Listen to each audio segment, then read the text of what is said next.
such a joy. I'm reliving many memories at this point of time. I look back to 2003 when we began the first time the gathering in our home way back back in Durga Vihar. It was June 20th, 2003. It was kind of a startup, informal startup we call it, because inaugural service was in August, and that was informal startup, and we were 20 of us. I couldn't imagine that, we landed in Hyderabad on June 8th, and July 20th was our first informal meeting, and we had 20 people to begin with. And then the graph went up, then graph came down. We went to Tarnaka, then we retreated back to the place where we are, and we started back with 7 people. Out of that 7, majority was the home front. We 4 were there, and there was 3 more people. So that way, but then this morning when I stand before you, it gives me great joy in the fact that, something I tell myself and remind myself, I always enjoy the quiet moments rather than things of glamour and too much of attention in that context. So I feel this is in the right setting for a great thing to unfold in our life, and God will indeed bring forth, as he said, even in the word which I had this morning from Isaiah 51. God called Abraham. When he called Abraham, Abraham was just 1. But then he has multiplied him to be, source of blessing to all the people of the whole earth. That's the way things turn out to be. And I believe Venkat and Lakshmi and the team, as you begin this morning, I know there may be a handful, but then it is going to be a blessing for all the people in and around this area. And God will work things out in that measure. Yeah, so that's being done, and I just thought that this morning for us to meditate together, I just thought that we will look to Joshua chapter 1. Joshua chapter 1 is where we are going to be reading.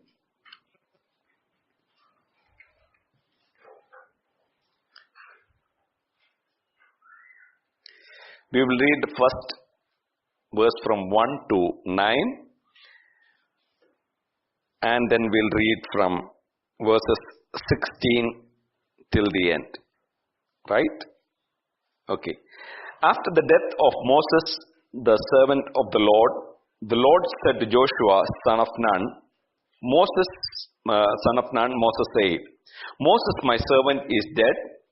Now then, you and all these people get ready to cross the Jordan River into the land I am about to give to them, to the Israelites. I will give you every place where you set your foot, as I promised Moses. Your territory will extend from the desert to Lebanon, and from the great river, the Euphrates, or the Hittite country, to the great sea on the west. No one will be able to stand up against you all the days of your life. As I was with Moses, so I will be with you. I will never leave you nor forsake you. Be strong and courageous, because you will lead these people to inherit the land.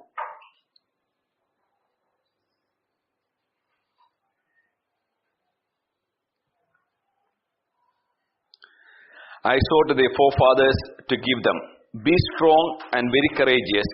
Be careful to obey all the law my servant Moses gave you. Do not turn from it to the right or to the left, that you may be successful wherever you go.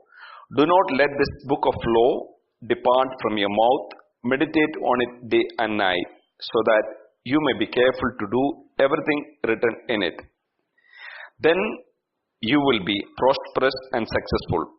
Have I not commanded you? Be strong and courageous. Do not be terrified. Do not be discouraged, for the Lord your God will be with you wherever you go. Coming to verse 16.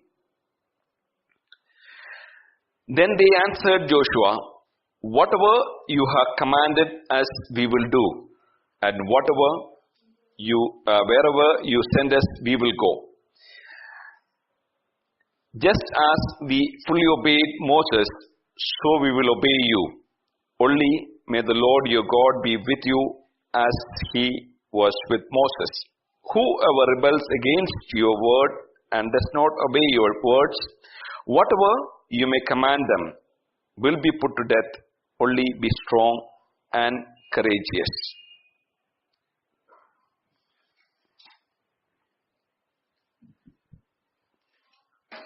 I just put the title of this message as Our Moments at Hand. This is our moments at hand. We know this portion of scripture speaks about the unfolding of the fulfillment of the great promise God had for his people. And I believe it is going to be the same and true concerning each one of us at this point of time. And we believe, and I believe that, it speaks about our moments at hand. It is for us to take that step forward, to step into God's plans and purposes and lay hold of his promises concerning our life and the fulfillment of his promise through our life. It says in Proverbs chapter 29 verse 18, where there is no prophetic vision, the people will perish, or people cast off restraint. It's important for our life to have a vision at every level. This being a visionary for our life is important at every stage. When we are a student, when we are beginning our career, when we are beginning our family, at every stage we need to carry a focus and vision as to what we want to achieve through. So here it says that, Proverbs say that when there is no vision, people tend to perish. But then when we apply the aspect of having vision for our own life, it's that God will, impart to us what is needed for our growth and progression and well-being in every aspect of life. If you want to create wealth, you need to have vision towards it. You need to learn to the habit of saving from very early in life, and that will help you to. You will not overnight become a wealthy man or create wealth through your life. You need to have vision. Market just created a formula called SIP. If you are able to get into that and develop a habit of systematic investments of your resources, then you know that, there will come a time when you feel that you have created wealth for your life. The same way, anything to do with our life, if we are not,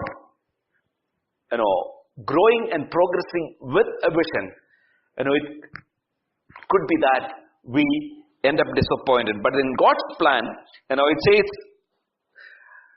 by the famous author Rick Warren in his book Purpose Driven Church, he says like this: vision is the ability to see opportunities within your current circumstances. At all point of time, in the given circumstances, we need to have the ability to see opportunities. to grow and progress, to be a source of blessing, to make an impact, to be one who will be a catalyst in that context. So we believe what we are beginning here today is out of an envisioning, out of being able to see the opportunities which God is about to bring into our life to be a source of blessing. I know I've been speaking on mission with God, and the first thing which we looked at is the life of Abraham, where he says that Abraham has been a source of blessing. A blessing for all the people is what Abraham was all about. So in the context of that being our vision, I believe what we are beginning today is going to be for the blessing of everyone around us. Now coming back to this promise which Joshua is about to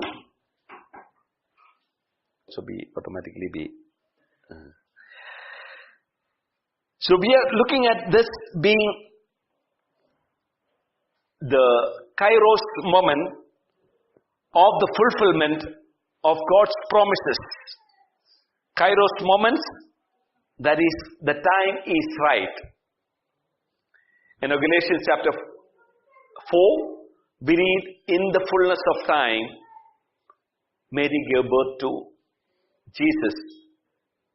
In the rightness of time. So Kairos moment is been spoken about, the time is right. So in this portion of scripture we believe, we see the time is right for Israelites to cross over Jordan to possess the promised land. And God is calling Joshua to lead the people into the promised land. But then one thing which we need to realize, this promise which is about to be realized in their life has been a promise which was there from quite some time. This, in Joshua 1:3, God speaks it out as a blessing to Joshua. No one will be able to stand up against you all the days of your life. And as I was with Moses, so I will be with you. I will never leave you nor forsake you. That's verse 5. But then verse 3 says, I will give you every place where you set your foot, as I promised Moses. So, in this verse, it is linked to Joshua and as well Moses. God is speaking to Joshua now and reminding Joshua, this was a promise which I gave to Moses. And we see in Exodus chapter 33 verse 1, we see this promise being, reflected to Moses in a very special way.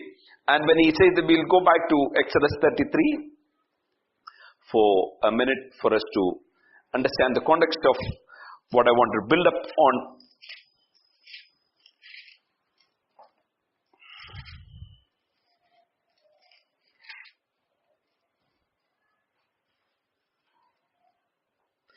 Exodus 33 verse, then the Lord said to Moses, leave this place, you and the people who brought up out of Egypt, and go to the land I promised on oath to Abraham, Isaac and Jacob. We see there is further linking.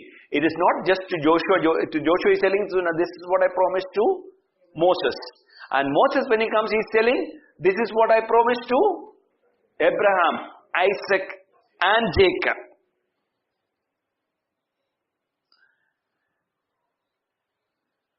And when we read Genesis chapter 18 and verse 19,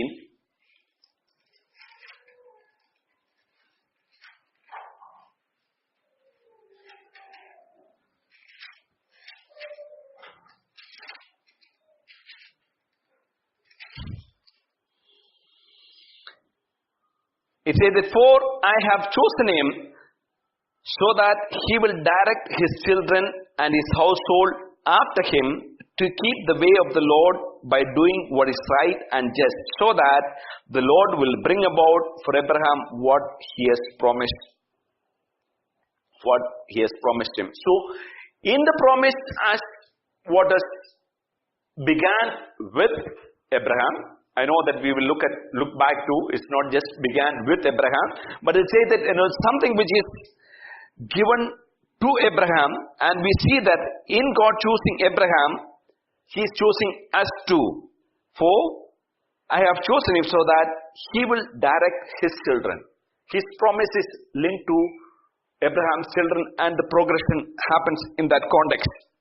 So what am I trying to tell as we read Joshua 1 is this promise which has come to Joshua as being a promise from generations.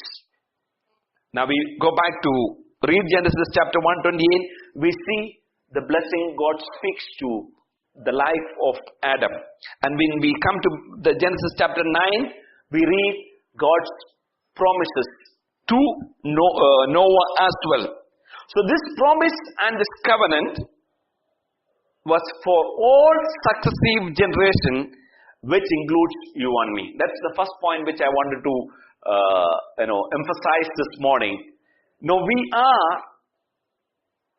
in the Kairos moment, in the rightness of time, to enter into a promise which has been there for generations. It is just that we are in the Kairos moment in our life to lay hold of that, to take hold of that, to possess what God has planned for our life. And the very purpose of that is that the whole earth will be filled with the knowledge of the glory of God as waters cover the sea. So in the focus of that is what we are going to look at. So this is not something new which is happening for us.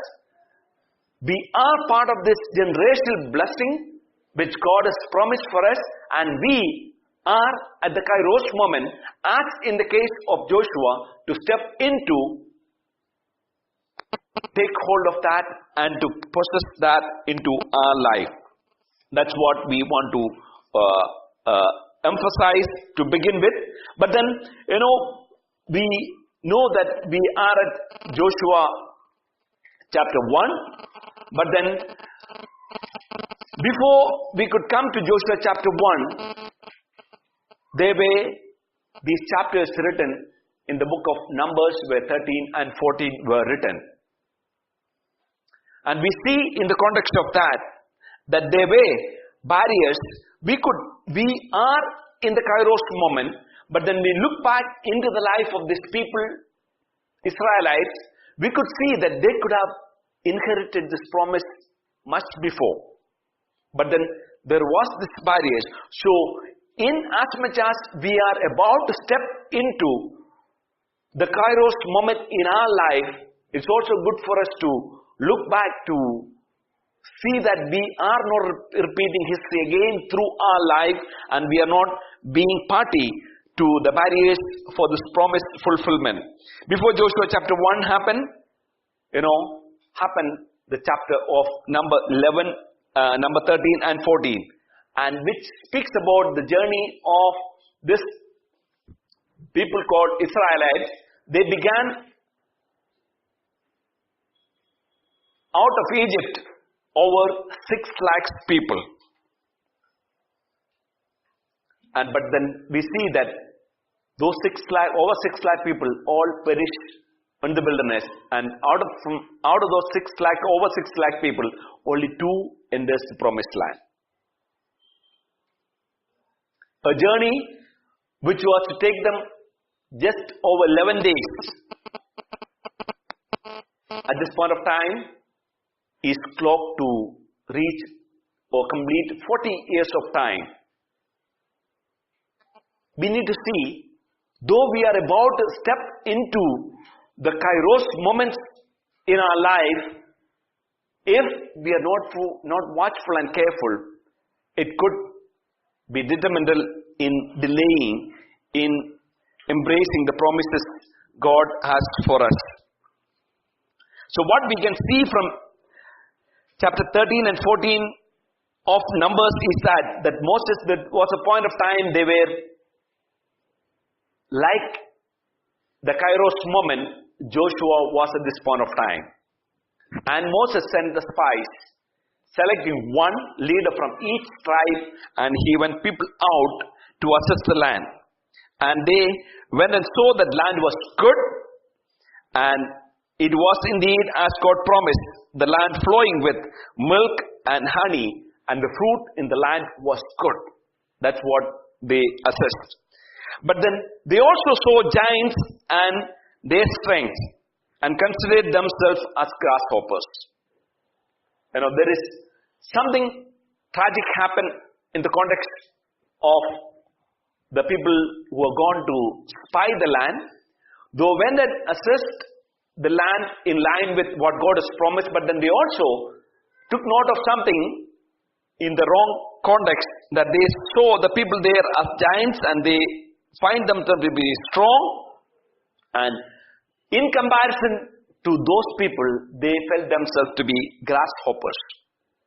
An underestimation of themselves, or I would say they made themselves to feel insecure in the face of the people around them. I just want to encourage you at this point of time. Now we are at the Kairos moments in our life to possess what God has promised for us. We need to stop and arrest these thoughts of fear and of inadequacy and of insecurity when we look around and see people who we ought to be a source of blessing. We also see that, and because of this, when they came back to give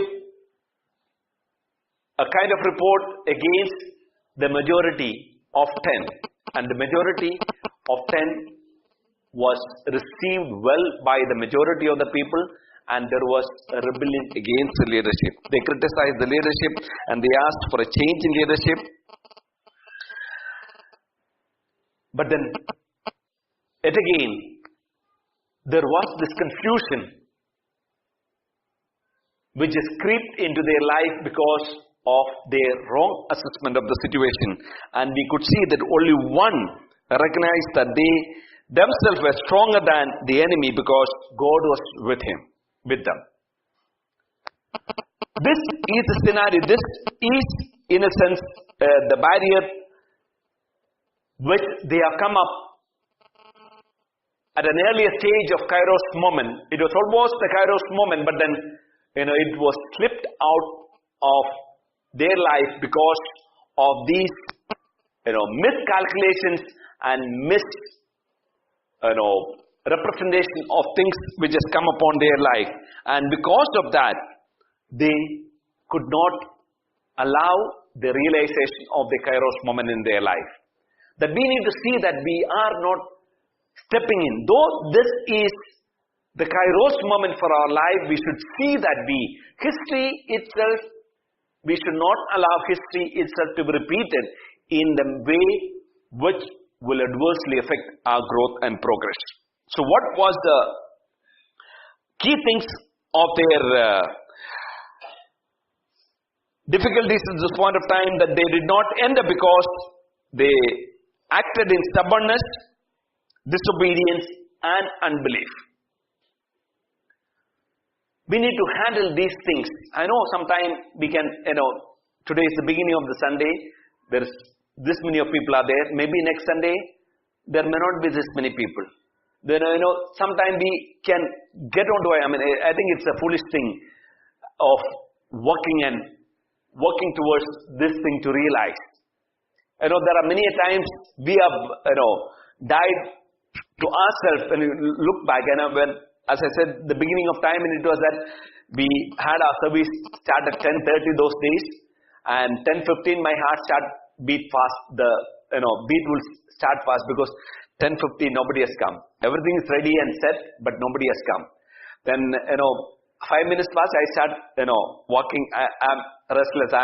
I can't sit quietly, and I get up and will be start walking up and forth. 10:25, 10:30, nobody has turned up. And then there are Sundays we began without anyone has come into. And we start the first song. Maybe the first song before could finish, we see trickling of 1, 2, 3 in that measure. People start coming in. So we need to realize that this journey has to be pursued with diligence and with confidence, because it is God who has called us into taking possession of His promise, which is been there for generations and generations, and it is going to be at this point of time our Kairos moment. So one of the things which they kept them from enjoying the promise early in life was the stubbornness and disobedience and unbelief. And they, the other thing was they kept complaining and complaining. I know there will be much things to complain about. Now today there's no current. Current has gone. I know it's still pleasant because it's winter. But I know when it comes to summer, it will be quite tough in that case. So if we happen to be here. But I believe that by summer we would be out from here. That's what I firmly believe in my heart. But then, if we are to look at the inadequacies and shortcomings, there are plenty. If we wanting to dwell on complaining about one after the other, we can be that, but then it's that we will be, acting against God's Kairos moment in our life. They kept remembering how good Egypt was in spite of their slavery there for 400 years. People were complaining about, why you brought us here? The garlic there in Egypt was much better than what we are getting here. This manna and the quail and all that which was there. They still were in comparison. There would be many things to compare. There is nobody to, what is this? Only one girl standing up and, playing, but we don't have a good band. We don't have an OSP. There are various things we can, back there in KGC we had all those things, and there was AC also was there. We can complain all that. There are many reasons you can complain. But then I would say that no. They were afraid of the giants that occupied the land, and they could see their enemy, but they could not see their God. They knew the strength of the enemy, but doubted the strength of God Most High. This do happen in our life sometime if we are not focused, if we are not diligently focusing on the call upon our life. But then when we read this portion of scripture from Joshua chapter 1 verses 1 to 9, we see God's reaffirming and reassuring His promises concerning what is to unfold. He said that He is telling that I will be with you. I will not fail you nor forsake you. He is repeating it twice. Anything is repeated more than once, we need to take hope, take note of that and grab it, because that's something God is really reiterating. So He is reiterating to Joshua and to the people here, I will be with you. I will not fail you nor forsake you. He is telling, be strong and courageous thrice. In this 9 verse, He is repeating, be strong and courageous thrice. If there is fear and anxiety of any kind, it's time that we need to let go. And God is reminding you, be strong and courageous. Do not tremble or be dismayed. Be careful to do according to all that the law which Moses, my servant, commanded you. Do not turn from it to the right or to the left. So, God is reaffirming to Joshua and to the people at this Kairos moments of time that this is what it will be like, and this is the way you have to progress, and these are the things you have to heed to and give right attention to. So that's what I said, even when we make things right in the context of what God has promised to us in His Word, we will not have any reason to despise our small beginnings. Because these small beginnings is what will take us into the days of joy and celebration. It also says in Zechariah, when you read that, it's not by might, not by power, but my spirit, says the Lord. So in the context of this journey, we need to know that we need to, we need to kill and waylay these assumptions. Sometime we can allow to be creep into our life, into our mind, and they can make us to be crippled from allowing us to realize our Kairos moment in our life. So God's assurance was that this reassurance is coming after 40 years, and God is reminding them that this is the way it is going to be. And God is reminding to us, as we lay hold of this generational promise concerning us and our journey in God, that He will never leave us nor forsake us. So our response to God's promise at this point of time ought to be like this. That is, to be strong and courageous. Our response ought to be to trust in the Lord and in the strength of His might. Our response to God ought to be to obey Him joyfully in gratefulness of what He has done for us and has given us. And also, our response has to be to look straight in the direction God wants us to. There is no time to get distracted with anything else. We are called to be together to this Kairos moment in our life, and we ought to be determined with the right response to lay hold of this promise God has for us. When we are together, responding to God in this manner, by being strong and courageous, by trusting in the Lord and by obeying Him joyfully and keeping Him to be the center of our focus and attention, it is that we are being ushered into this generational blessing and promise God has for us. Now, as we enter, to all of us, I would say that, the Christ Disciples Church, as Venkat has, passionately wanting to be known as the church is about. And I just want to bring forth 4 pillars for inheriting the promise as you journey on. And I want to give emphasis to these 4 things in the context of our journey in God. Number 1 is, what are the 4 pillars? Number 1, enter. Don't hold back. Be together in entering. In chapter 1 of Joshua, verse 3 says, I will give you every place where you set your foot, as I promised Moses. It requires an action. We can't be stagnant in one place and say that we want to possess something. If we want to possess, it requires an action. It requires us to step into, enter into. Now, I would say that this beginning is a collective calling, and this journey you have to make with a collective entry. This is something which ought to be there at all point of time, that you must enter.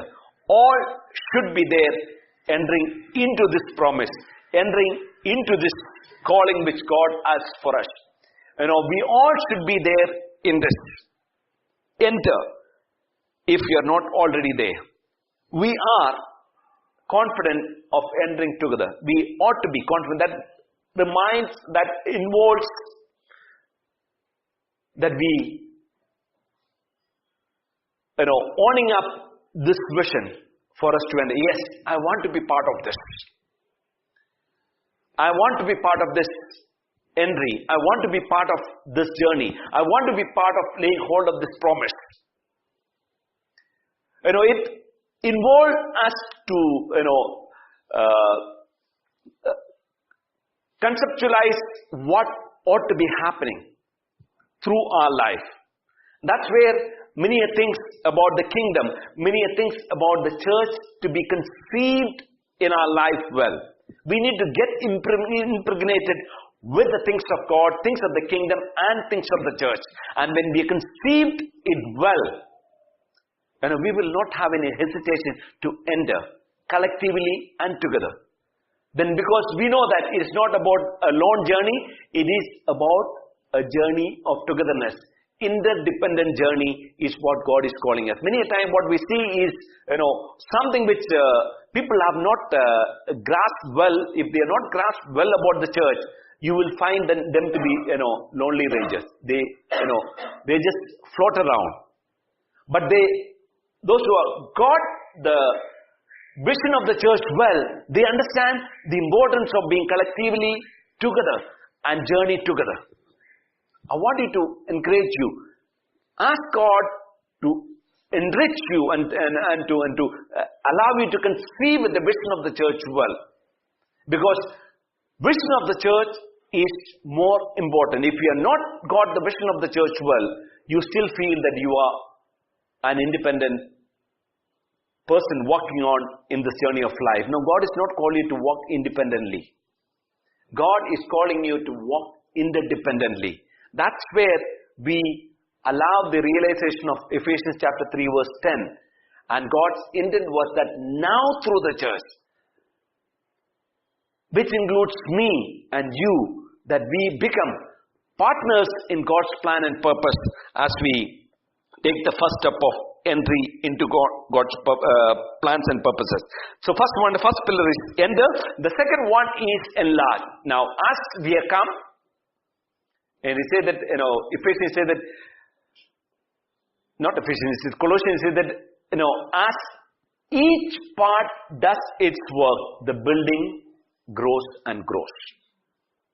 Ephesians. As each part does its work. The enlargement happened not just by Venkat or Anish doing their part, but the enlargement happened by each one of us doing our part. I know you all made that commitment prayer last Sunday that we will serve in the ministries of the church, we will serve in the responsibilities of the church, we will serve to maintain unity of the church. These are the things which, cause for the enlargement of this fold into many. You need to realize your calling and your involvement within this fold where you are contributing for it to enlarge. So I believe that those who are called us to be here this morning are the ones who are already there, and you have to channelize your life to work with synergy so that there will be space and avenues for enlargement. That means you will contribute. Each one of us will contribute. Not just for things to happen here, but then things to grow here as well. That means we will take effort to make our effort count by inviting people and allowing them to bring them along, our friends, and making this place to be a place of blessing. The third aspect is about being equipped.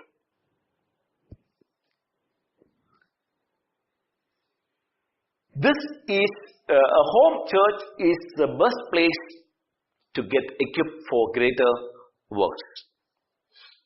If we further divide into, we say that cell group is a mini church where people are trained for greater works in the main church on Sundays. So I would say that take it upon yourself to be equipped, to be open to receive into your life. You may not have been used to certain things maybe in your life in your growing up, but then we need to see that we unlearn few things and learn new things.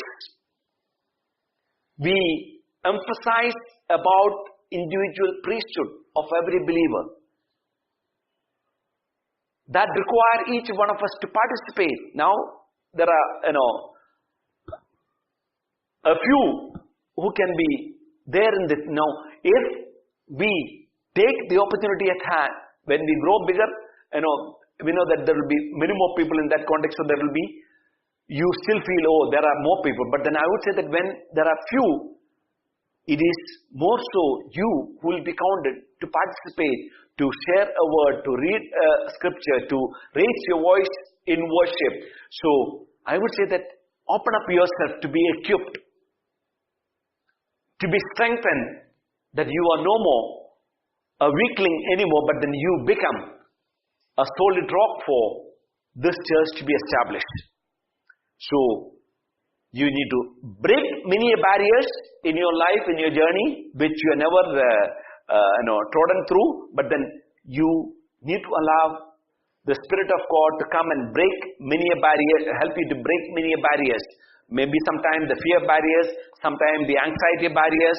So those things you need to overcome and be in the place of being available. When we are equipped, then you feel that Venkatalakshmi or the Anishandashmi is not burnt out, but then they are refreshed because there are contributions from each one of us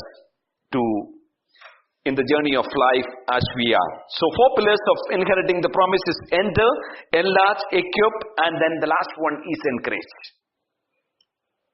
Be there to encourage. Be there to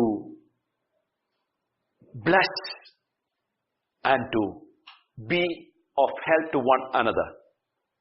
I remember many times when we came, we had not many people to talk to. We are going through much agony and anxiety and all those kind of things within our hearts, because sometimes the journey became very lonely. We had not many people, knew many people in the city at that point of time. So we have been receiving much encouragement. It was affecting our life in the early days of our life, because if at all we had to get an encouragement, we had to think of connecting to somebody back to Isaac, because they know that we have been so.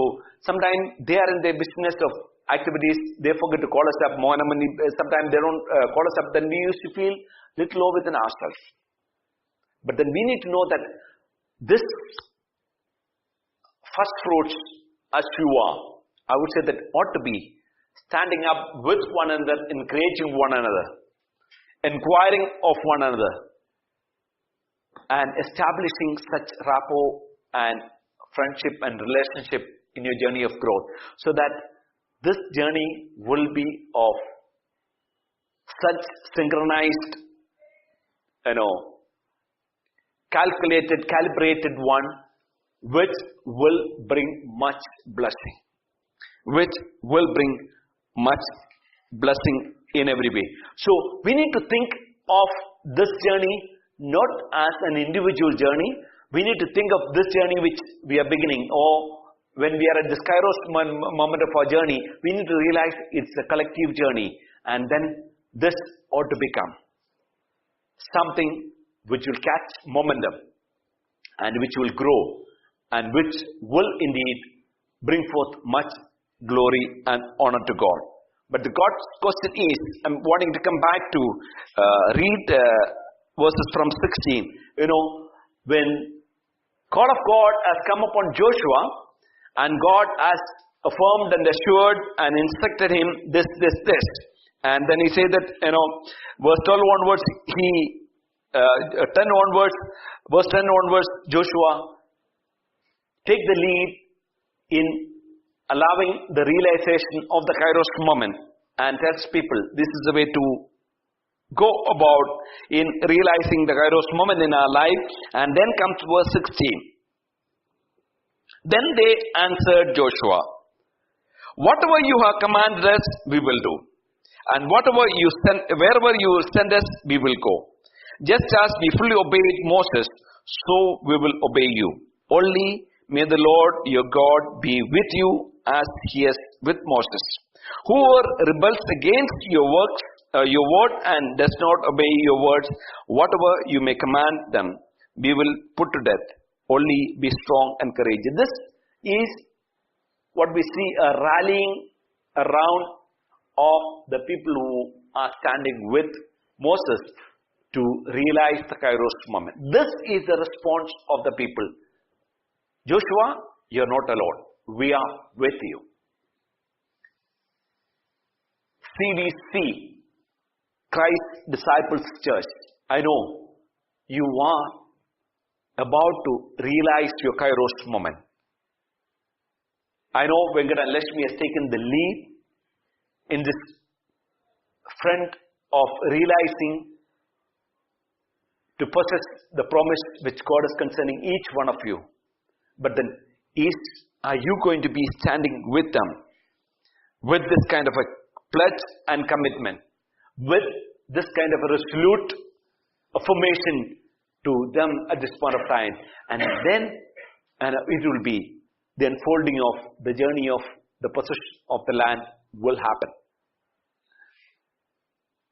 So my question to each one of you is this, that as we embark on this journey into God's promises, will we journey together, keeping the 4 pillars of embracing God's promise steady and ready to work through at all point of time, to enter, to enlarge, to equip, and to encourage.